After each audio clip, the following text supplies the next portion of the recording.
I want to take you back to the good old days. Do you remember your mother's house? The Italian custom, the plastic on the couch? Everything had plastic. Everything was not to be used. If the couch was 25 years old, it had to look new. Do you remember the kitchen? Where was the kitchen? Where did they do all the frying and all the cooking? In the basement. In the basement, and would carry all the food upstairs. And Sunday dinners, that was a big deal. We would have the antipasta, the first course, the second course, sit at the table all day, laugh and talk. And then after dinner would be the cannolis and the sfogliatelles. And my father would love his espresso Italian coffee, which I made for him every night with a piece of lemon since I was a little girl. And my father-in-law, when I met that family, he loved his wine with the peaches in it. Do you remember that? All the frying, like I said, and all the cooking was done in the basement, but done with so much love. My grandma, her famous thing was her pasta, homemade pasta. She'd put the sheet out on her bed. She'd make all the fettuccine and lay it out.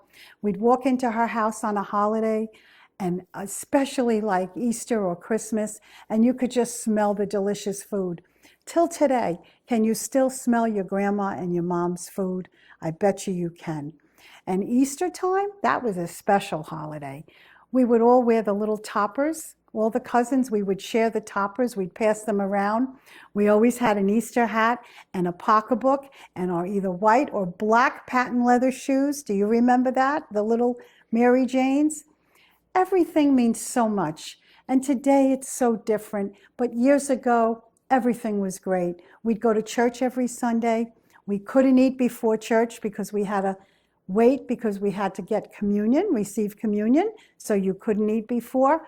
When we left for church, I'd be smelling the aroma of the sauce. It was just a wonderful experience. Oh, and if you got sick, oh my God, the doctor would come to the house. For $10 was the visit. But you know what my mother would do? Yeah, she would call the doctor, but the night before, she'd put garlic in our ears. If we had an ear infection or a cold, the garlic went in the ears, and it worked. It really, really worked. And in the morning, when we had our milk delivered, we can hear the bottles clanging, and the milk box would open up and shut. My father would go to work in the winter. He'd put the chains on the tires. We didn't have those kind of tires that they have today. We were the first to have the color TV. We were the first to have the central air. Everything we did in our life was the first. Today, the generation is different. It's moving fast. They're taking